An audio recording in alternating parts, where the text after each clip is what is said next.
Toute l'actualité culturelle de ce mercredi 16 juillet, c'est avec Lise.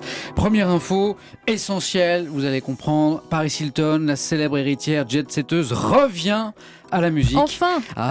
On l'attendait avec impatience, en dévoilant aujourd'hui le deuxième titre de son futur deuxième album, Come Alive. Qu'en penser ? Le mieux, c'est peut-être d'en écouter un petit extrait. C'est parti.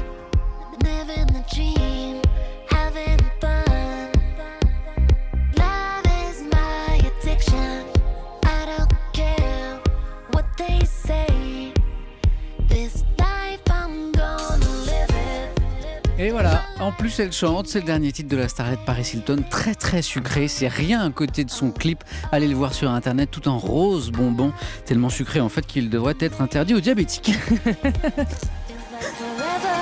Je suis désolée, on va devoir arrêter d'écouter autre chose de mieux. Vous connaissez ça, Samuel ? Bah oui. I'm Still Standing. Elton Et John. il se tenait encore debout hier soir sur la scène du festival de Carcassonne pour l'une des dernières fois de sa carrière. Elton John l'a annoncé donc lors de ce concert. No more shows, no more music, no more songs.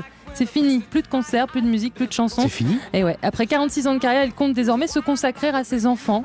Mais avant de raccrocher, il doit encore donner 9 concerts. Donc dépêchez-vous si vous voulez avoir encore une chance de le voir. Il sera notamment au Festival des Vieilles Charrues dans 2 jours. Et en même temps, des artistes qui annoncent qu'ils s'en vont et qui reviennent, ça arrive parfois. Ça arrive.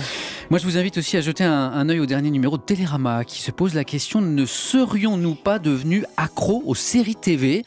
Avec toutes ces séries américaines, il faut bien l'avouer, avec des scénarios de plus en plus sympas, des budgets de plus en plus importants. Notre amour des séries est devenu une boulimie, écrit Télérama. Lise, vous êtes accro, vous, Oui, ou pas ? je suis en plein trou détective là. Ah.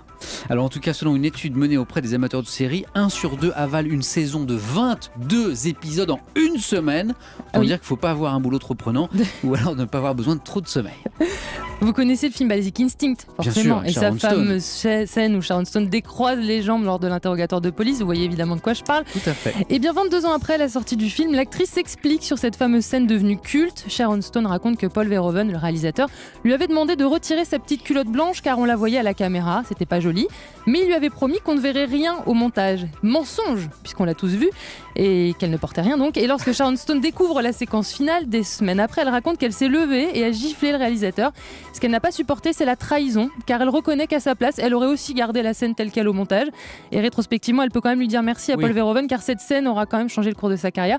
Pour ceux qui veulent voir ou revoir cette scène et ce film culte, c'est diffusé dimanche soir sur Arte. Merci beaucoup, Lise.